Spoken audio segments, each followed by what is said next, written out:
무더운 여름의 시작, 아무리 더워도 시원한 가을을 생각하면서 오늘 하루 보람있게 보내야 합니다. 하루하루가 아무리 힘들어도 미소만큼의 아름다운 보약은 없다고 합니다. 온화한 햇볕처럼 화사한 미소는 스스로를 들여다보는 행복입니다. 점점 무더워진 한여름밤의 노래 힘껏 불러보고 싶지 않으십니까? 즐겁고 유쾌하게 주민과 함께하는 방송, 주민이 만들어가고 주민이 주인되는 방학삼동 주민방송국. 오늘의 진행을 맡은 닉네임 봄길 인사드립니다.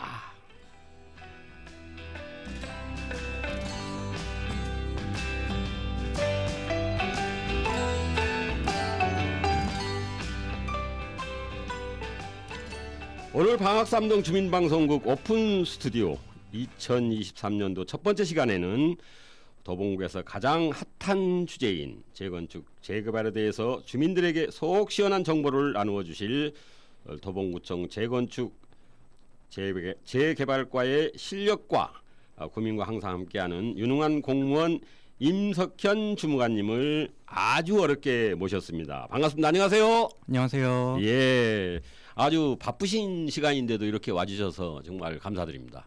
초대해 주셔서 감사합니다. 그래, 오늘 속 시원하게 다 얘기해 주실 거죠? 그럼요. 예, 이 방송은 말 그대로 우리 방학삼동 주민들이 듣는 방송이란 말입니다. 네. 그래서 방학삼동 주민들이 가장 정말 요즘에 궁금해하는 재건축, 재개발에 대해서 오늘 속 시원하게 말씀해 주실 것을 부탁드리고 시작하도록 하겠습니다. 네, 알겠습니다. 네, 그럼 먼저 오늘 오신 우리 임석현 주무관님 자기소개 부탁드립니다. 네, 안녕하세요. 도봉구청 재건축 재개발과 재건축팀에서 재건축 업무를 담당하고 있는 임석현 주무관입니다. 공무원 생활 몇 년 하셨어요?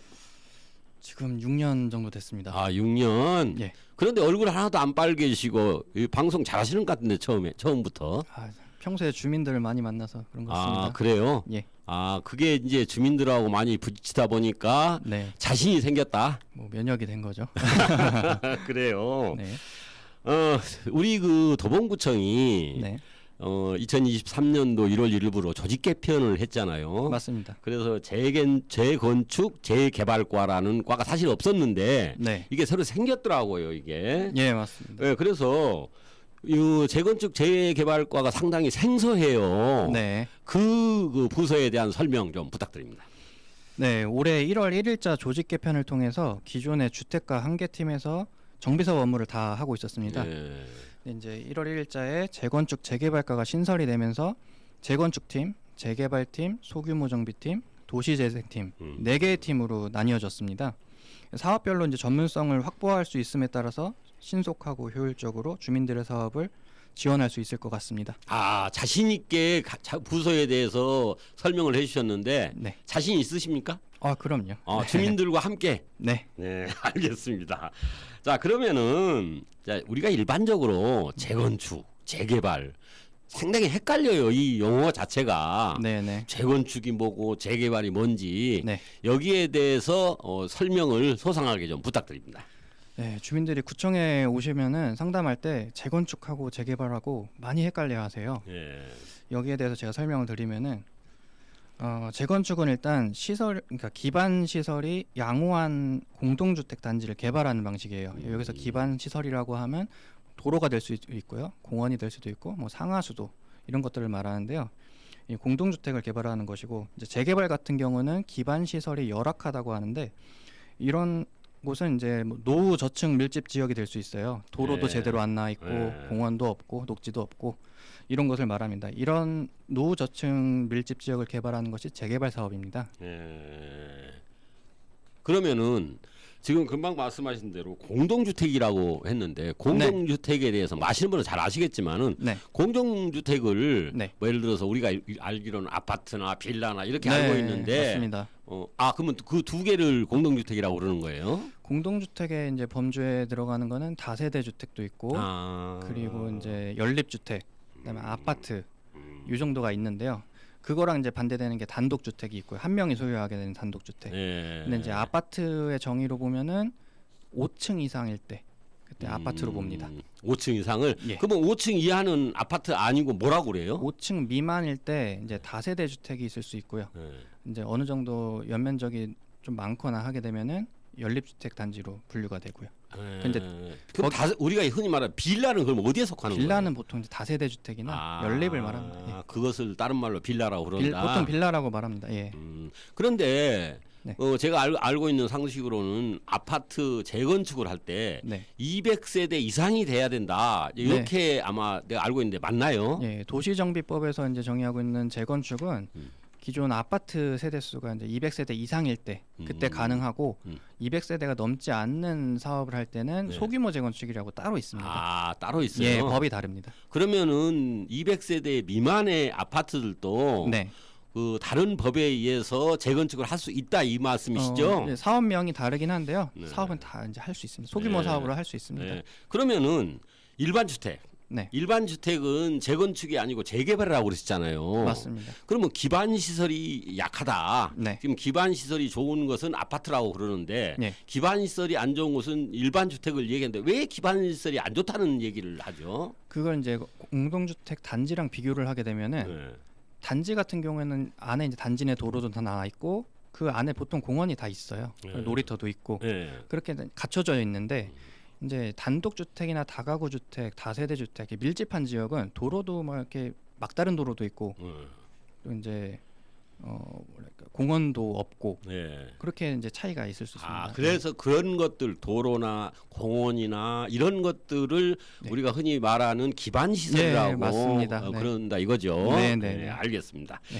자, 그렇다면은 재건축을 하기 위해서는 최초에 저희 방학삼동은 95% 이상이 아파트니까 네. 아파트들이 무슨 안전 진단을 위해서 모금을 한다 막 이런 프랭카드를 많이 본 적이 있어요. 우리 예. 그 도봉군에 많더라고요. 저쪽 창동 쪽에도 많이 그렇게 하고 있고. 예. 그런데 이 안전 진단은 왜 해야 되고 안전 진단이라는 게 뭔고 네. 하는 거에 대한 설명 좀 부탁드립니다. 예, 이제 재건축 사업을 추진할 때는 일단 첫 번째로 안전 진단을 시행을 해야 되는데 그 안전 진단 용역을 통해서 조건부 재건축 이상의 등급을 받아야 됩니다. 네. 그래야지 이제 앞으로 정비계획 수립이라든지 그 재건축 사업을 추진을 할 수가 있게 되어 있습니다. 예. 예, 이제 그러면 그 추진 절차는 그럼 어떻게 되는 거예요? 이게 이제 도시정비법에 의해서 하는 사업으로는 재건축이랑 재개발 사업 두 개가 있는데 재개발 사업이랑 재건축 사업이 둘 다 이제 정비계획 수립을 해야 돼요. 예. 시작이. 근데 다만 이제 재건축 사업은 안전 진단을 통과한 후에 정비계획 수립 추진을 할 수가 있습니다. 예. 그러면은 우리가 안전 진단은 네. 예를 들어서 어떤 뭐 지자체나 이런 데서 해주는 게 아니고 네. 몇 년 이상 된 아파트는 네. 무슨 뭐 자기가 재건축을 하기 위해서 안전 진단이 사전에 필요하다라고 말씀을 하셨잖아요. 그럼 네. 몇 년 정도가 지나야 아파트들이 일반적으로 그 재건축을 할 수가 있는 거예요? 일단은 재건축 연한 도래 연수는 30년입니다. 아, 30년이 네. 지나면 할 수 있다. 30년이 지났을 때 네. 그때 이제 주민들께서 저희 구에다가 안전 진단 요청을 하시면은 그때부터 진행이 자, 됩니다. 그러면 안전 진단은 구청에서 주관을 가지고 하나요? 용역 시행은 입찰 같은 거는 이제 구에서 합니다. 대신에 이제 뭐 비용 모금이라든지 그런 건 주민들이 하셔야 돼요. 네, 그러니까 비용을 모금을 해서 네. 이것을 뭐 구청에다가 납부를 네. 해가지고 저희 그러면 이제 구청에서 그 안전 진단하는 용역 회사를 선정을 입찰을 해서 네. 입찰을 해서 이 사람들이 와서 네. 이제 그 안전 진단을 한다 이거죠. 맞습니다. 그럼 안전 진단을 하면은 네. 결과가 있을 거 아니에요. 네. 결과가 네. 어떻게 되죠? 결과? 일단 A에서 C 등급까지는 유지 보수라고 해요. 예. 그거는 그냥 고쳐서 써라라는 말이고, 예. 그다음에 D 등급은 조건부 재건축. 예. 이거는 이제 기존에 이제 1월에 안전진단 기준이 완화가 됐습니다. 그 전까지는 공공기관의 적정성 검토를 받았어야 되는데 1월에 안전진단 기준이 완화되면서 D등급을 받은 단지는 구청에서 이제 적정성 검토 자문회의를 통해서 네. 그 공공기관으로 안 넘기고 그 상태로 이제 재건축을 확정을 지을 수가 있습니다. 아, 그래요? 한 번을 더 해야 된다는 게 좀 차이가 있고요. 2등급을 맞았을 때 바로 이제 확정이 됩니다. 확정이 네. 되고. 네. 아, 그러면은 이제 그 기존에 비해서 재건축 즉 아파트들이 다시 그 재건축이라는 게 말 그대로 아까 말씀하신 대로 아파트들을 다 허물고 새로 짓는 게 재건축 아니에요. 맞습니다. 우리가 전문 용어를 잘 모르니까 네. 이제 그것을 하기 위해서 최초로 필요한 게 안전진단이다. 맞습니다. 예, 안전진단을 이제 통과했어요. 네. 2등급 말씀하신 대로 네, 네. 뭐 2등급으로 통과를 했는데 네. 자, 그러면은 재건축이 되든 재개발이 되든 어떤 절차에 의해서 해야 될 거 아닙니까? 맞습니다. 예, 그 절차에 대해서 좀 설명 좀 부탁합니다. 네, 앞서 말씀드렸다시피 이제 도시정비법인데요. 이게 풀었으면은 도시 및 원래가 도시 및 주거 환경 정비법이고 네. 약칭이 도시정비법이에요. 예. 여기에 의해서 이제 사업을 추진을 하게 되는데 재건축은 말씀드렸다시피 안전진단을 선행을 해야 되고 그 다음부터 정비계획 수립을 하게 됩니다. 그때부터는 재건축 재개발이랑 같아요. 절차가. 예. 정비계획이라고 하면은 뭐 이제 공동주택 배치는 어떻게 하고 또 공원은 어디에 만들고 도로는 어떤 식으로 개설을 할 것인지 이런 내용입니다. 가설계라고 보시면 됩니다. 이 절차를 통해서 정비구역으로 이제 그 구역이 지정이 되면은 그 후에는 이제 토지 등 소유자들, 아파트 입주민들이겠죠. 그분들께서 추진위원회를 구성을 하게 됩니다. 그 후에 조합을 구성하고 그다음에 이제 실시 설계를 하게 되는데 이제 사업 시행 인가를 득해서 그 후에 이제 또 절차가 굉장히 많아요. 관리처분 계획 인가라고 해서 이건 이제 분양 신청을 통해서 자기 분담금을 알게 되고 평형도 확정하게 되고 그 후에 이주, 착공, 준공 절차를 통해서 끝나게 됩니다. 아니 그 저희들이 알기에는 네. 재건축이 쉽게 되었다. 네. 그런데 재건축이 쉽게 되었다라는 얘기는 네. 한마디로 말해서 그 뭐 안전진단 요 절차가 좀 쉽게 됐을 뿐이지 네. 추진하고 있는 단계적 절차는 네. 옛날하고 똑같았다 이 말씀 아니에요? 아, 그렇죠. 같습니다. 그거. 나 저는 그러면은 최초의 기반 시설이 이제 그 이제 용역에 의해서 설계를 해가지고 예. 이 기반 시설이 갖춰진 이후에 단계별로 이게 설계죠. 다시 말하면은 네. 이제 그 절차대로 한다는 말씀. 그 전문 용어라 제가 잘 모르겠는데 네. 여러 가지 그 절차. 네, 네. 자 그렇다면은 지금 말씀하신 대로 하면은 재건축 재개발이 우리가 일상적으로 느끼기에 쉬워졌다라고 하는 표현은 잘못된 표현이라고 저는 느껴지는데 어떻게 생각하십니까? 그래서 정부에서도 이게 너무 오래 걸리다 보니까 음. 정부에서도 노력을 많이 하고 있어요. 사업 기간을 단축하려고. 그래서 이제 뭐 신속 통합 기획이라든지 여러 가지 사업을 통해 가지고 주민들이 신속하게 사업을 추진할 수 있도록 지원을 하고 있습니다. 네. 자 그러면은 이제 재개발 재건축이 이제 금방 말씀하신 대로 약간 기간이 많이 걸린다. 네. 그런데 도대체 얼마나 걸리냐? 그러니까 통상적으로 저희들이 듣기에는 뭐 10년이면 된다. 아니다. 20년 정도 걸려야 된다라는 그런 얘기들을 많이 들었어요. 네, 네, 네. 그러면 이 절차들이 구체적으로 네. 말씀해 주시고 거기에 네. 혹시 사례가 있으면은 다른 타 구나 타 지자체에서 네. 사례가 있으면은 소개 좀 부탁드립니다. 이게 거의 상담할 때 70%가 이 질문이에요. 아, 얼마나 그래요? 걸리냐? 분담금이 얼마냐? 네. 대부분 차지합니다. 네. 그래서 제가 말씀드리기 굉장히 곤란하고요. 왜냐하면은 네. 이 사업 구역별로 다 그 절차가 다르고 또 이제 기간도 달라요. 왜냐하면 주민들이 어떻게 추진하느냐에 따라서 다르기 때문에 이게 통상적으로 얼마가 걸린다 이렇게 말씀드리긴 제가 좀 어렵고 예. 여기 이제 도봉 주변에 예. 최근에 준공난 아파트가 있어요. 아, 그 어디? 예를 들어 드릴게요. 이건 노원의 상계 8단지 재건축으로 준공된 상계 포레나라고 있습니다. 혹시 들어보셨나요? 못 들어봤어요. 예, 그 청원고등학교 그 근처에 있는데 네. 안전진단 절차부터 준공까지 약 17년에서 18년 걸렸습니다. 오, 그렇게 많이 걸렸어요? 그래서 기존에 이제 상계 8단지가 이제 저층의 작은 단지임에도 불구하고 사업이 굉장히 오래 걸렸죠. 그만큼 이제 주민들께서 합심해서 진행해야 사업 속도를 빠르게 진행시킬 수 있습니다. 그러니까 일반적으로 그러면은 우리 전문가님께서는 혹시 재건축이나 재개발에 네. 대해서 관여해 본 적이 있어요? 옛날에 혹시 이런 뭐 네. 그 부서에는 계속 있었을 거 아니에요. 그 이전에는 재건축 뭐 재개발 팀으로 네. 다른 어떤 부서에서 있었을 것 같아요. 그때는 주택과에. 이제 주택과에서 한 팀에 있었죠. 예. 네. 그때는 예. 근데 여러 가지 사업을 다 하다 보니까 거기서는 예. 이렇게 뭐 지금처럼 깊게 하지는 않았습니다. 아 그래요? 네. 자 그렇다면은 상계 포레나라는 그 아파트는 네. 저층이라고 그러셨잖아요. 네. 그러면 몇 세대 정도 됐었어요? 세대 수는 제가 기억은 못 하는데 한 5층 정도 작은 단지였습니다. 5층의 작은 단지인데도 17년 내지 18년이 걸렸다. 맞습니다.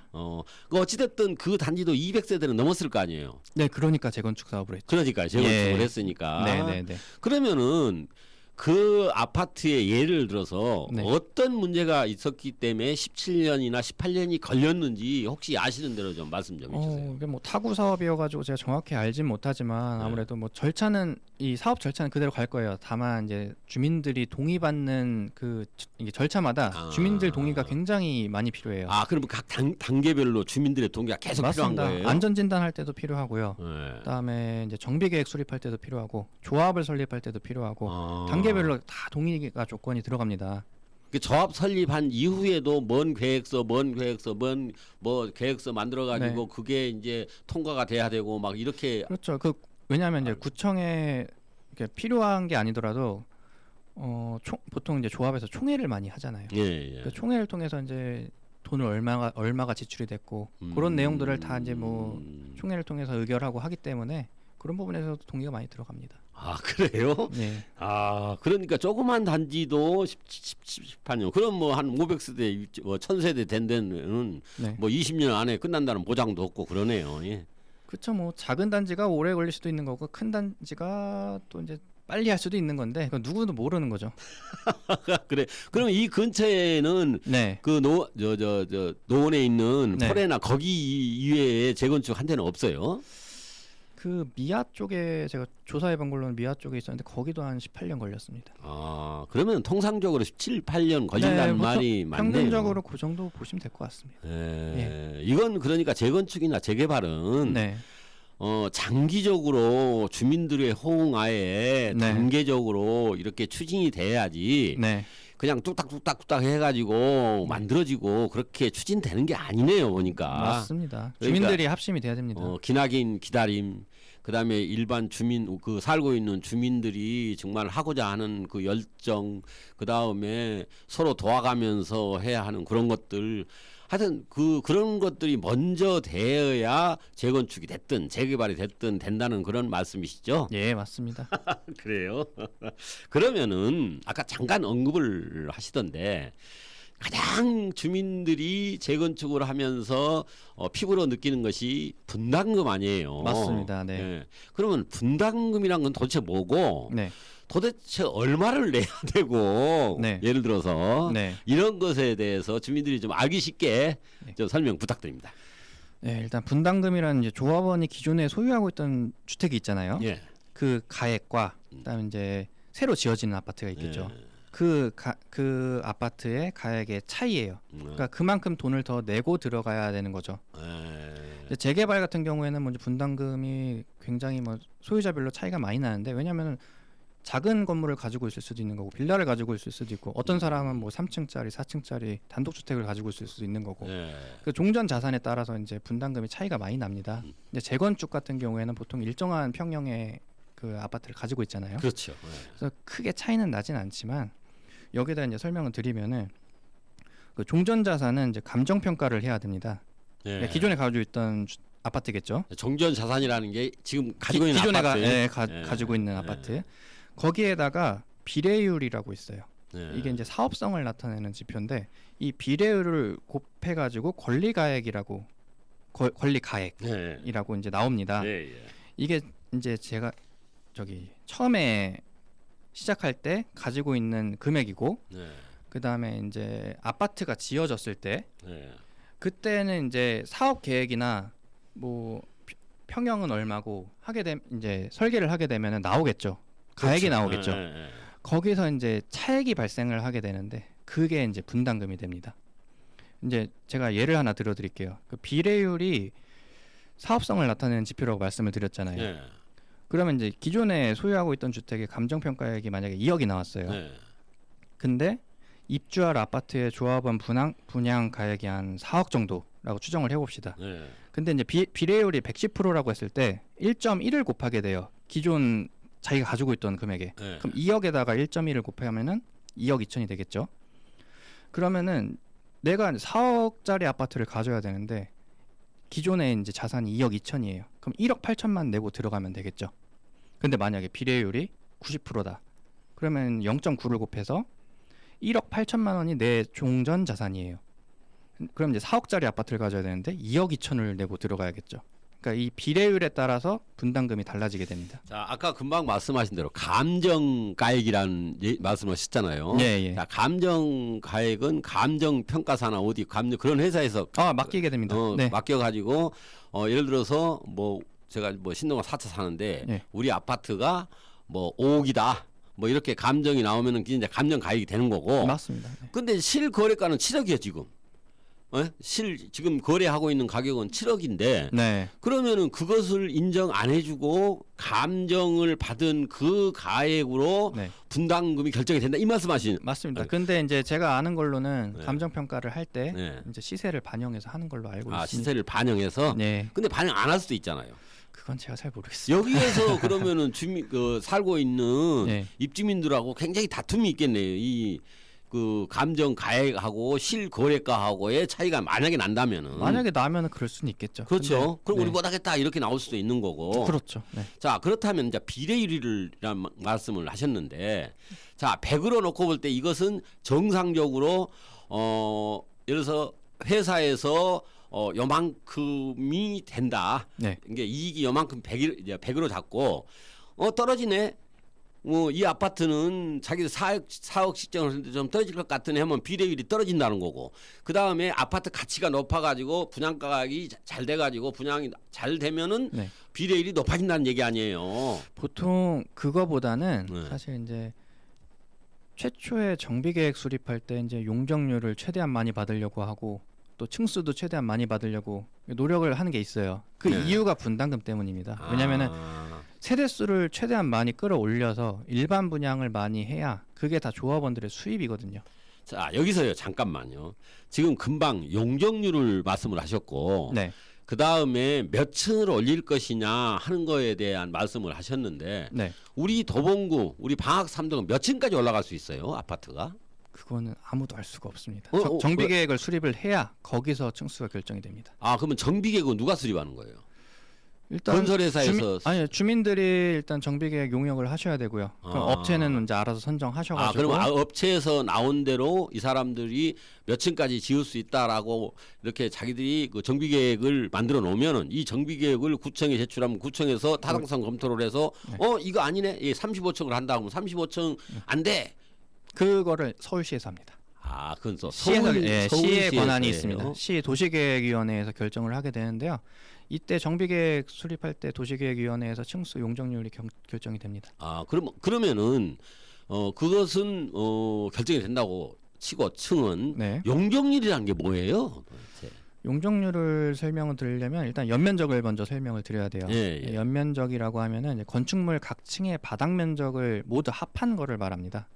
예. 그리고 용적률이란 대지 면적에 대한 연면적의 비율을 말하는데 여기서 용적률 산정할 때 지하층은 제외가 됩니다. 그러니까 지상층만 산정을 하게 됩니다. 알기 쉽게 설명을 드리면은 지하층을 제외한 건축물 각 층의 바닥 면적을 더하고 그 면적을 대지 면적으로 나누면 이제 곱해서 100을 곱해서 그 수치가 나오죠. 그게 용적률입니다. 그러면은 지금 아파트들이 다 용적률이 틀리나요? 다 다르죠. 그러면 일반적으로 용적률이 얼마 정도가 되는 아파트가 재건축을 하는데 가장 유리한 거예요? 그걸 제가 여기서 설명드리기 어려운 게, 왜냐면 지역별로 뭐 2종 일반 주거 지역인 데가 있고 또 3종인 데가 있고 준주거가 있는 데가 있고 구역이 다 달라요. 네. 그 구역에 맞게 이제 퍼센티지를 높게 받아야 되는데 그거를 이제 뭐 하나하나 평균적으로 설명드리기가 어렵죠. 그러면 용적률을 높여야 되는 거예요? 낮춰야 되는 거예요? 높여야죠. 용적률을? 높여야지 세대수를 최대한 많이 만들 수 있죠. 네. 많이 만들 수 있다. 네. 그래요? 그런데 그 용적률이 네. 그 누가 이렇게 정해 주는 것은 아니잖아요. 아까 말씀하는 공식대로 나올 수밖에 없는 거지. 이제 법적 상한 용적률이라고 있고 이제 네. 딱 제한된 용적률이 있습니다. 지역마다. 예. 거기에 맞춰 하는데 그 제한된 용적률이 있어도 뭐 시에서 그 결정을 할 때 그거보다 당연히 낮게 되다 보니까 이제 주민들이 제한했던 용적률이랑 많이 차이가 생기죠. 그런 부분에서도 사업이 지연되곤 합니다. 지금 이제 우리 도봉을 돌아다니다 보면은 네. 고도 뭐 고도 제한, 고도지구. 고도 예. 제한 뭐 완화 막 이렇게 막 있는 프랜카드가 많더라고요. 예, 며칠 전에 발표가 나왔습니다. 그게 무슨 얘기예요? 여기 그러니까 서울시에서 도봉구랑 강북구 이쪽으로 해가지고 이제 북한산 고도지구가 걸려 있어요. 예, 예. 고도 제한이죠. 예. 그러니까 이거는 기존에 20m 이상을 건물을 질 수가 없었어요. 층수 제한이, 예. 그러니까 높이 제한이 있는 거죠. 음, 근데 그거를 이제 이번에 시에서 완화를 해줘서 28m까지? 28m, 그렇죠. 기본 28m고 뭐 정비 사업 추진 시에는 15층까지 가능하다. 제가 네, 이렇게 15층. 본 거 같아요. 그러면 네. 지금 빌라 5층 있는 거 15층 지을 수 있다는 얘기 아니에요? 근데 그것도 이제 확정된 얘기는 아니죠. 아 그래요? 예. 아니 전부 뭐 환영 막 이렇게 해가지고 많이 걸려 거기까지 할 수 있다는 거고 제한이. 네. 네, 그거는 이제 뭐 설계를 해봐야겠죠. 예, 그래요. 어려운 그 단어들, 어려운 이야기들을 잘 풀어주시네요. 그런데 이제 이것을 우리 방학 3동 주민 아니면 도봉구 주민들이 네. 이제 얼마나 잘 이해할지 잘 설명을 해주셨으니까 잘 이해됐으리라고 생각합니다. 아, 저는 100%다 이해를 했는데. 네.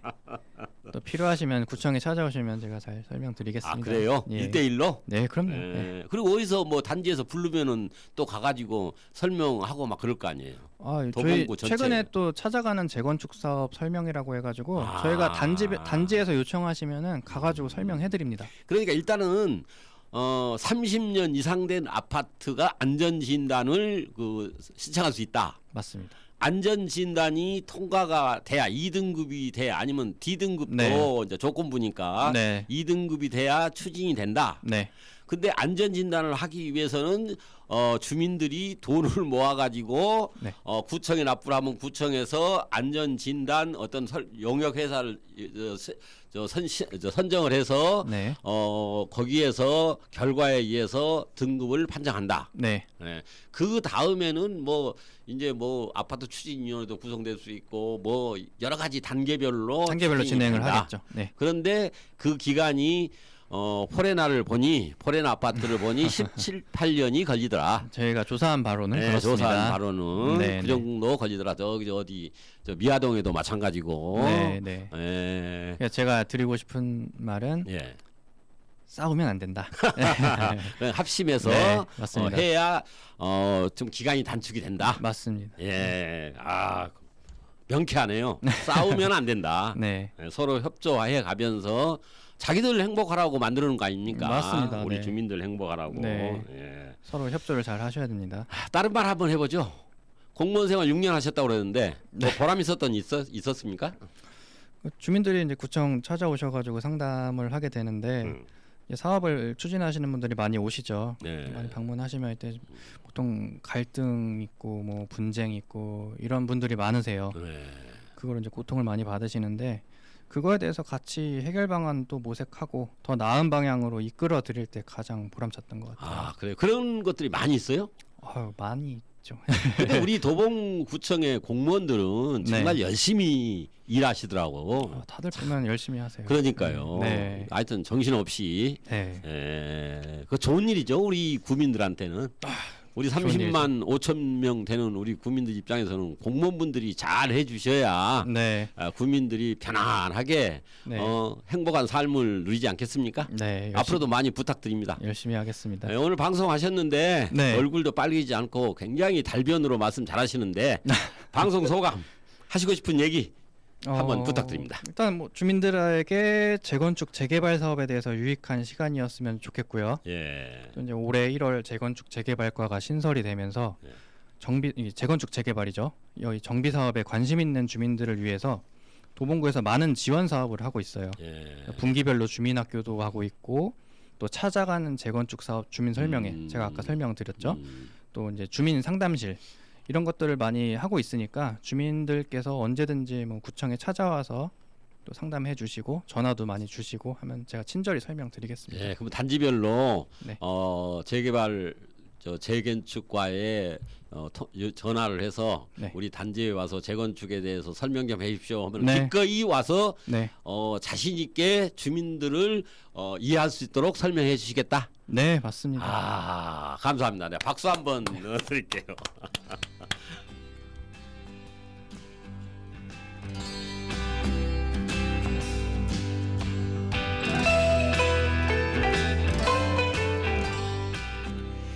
오늘 방학삼동 주민방송국의 기획 프로그램 오픈 스튜디오의 2023년도 첫 번째 손님은 도봉구청 재건축 재개발과에서 재건축 분야를 담당하시면서 도봉구의 수건 사업인 재건축 재개발 추진을 위하여 불철위하 노력하고 계시는 유능한 공무원 임석현님을 모시고 아주 유익한 이야기 나누는 의미 있는 시간이었습니다. 귀한 시간 내주신 임석현 주무관님께 다시 한번 감사 인사를 드립니다. 앞으로도 열정이 넘치는 구민을 위한 활동 기대하고 응원 함께 하겠습니다. 감사합니다.